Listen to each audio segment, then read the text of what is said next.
ایک شخص حضرت امام علی علیہ السلام کی خدمت میں آیا اور عرض کرنے لگا، یا علی، اس گدھے کو اللہ نے اتنا بیوقوف کیوں بنایا؟ بس یہ کہنا تھا۔ تو امام علی علیہ السلام نے فرمایا، اے شخص، یاد رکھنا، اللہ نے کسی خلقت پہ ظلم نہیں کیا، بس یہ مخلوقات ہی ہیں جو اپنے آپ پہ ظلم کرتی ہیں۔ طوفان نوح سے پہلے گدھا بہت ہی چالاک ہوا کرتا تھا۔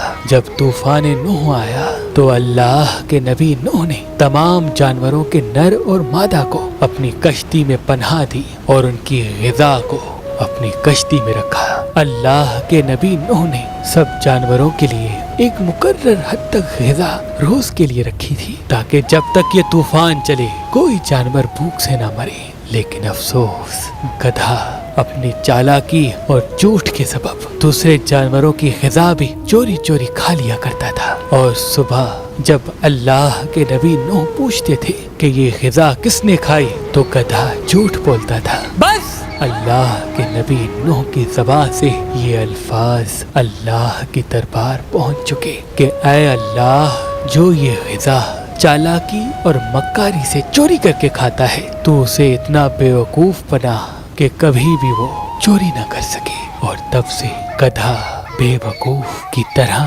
جیتا ہے۔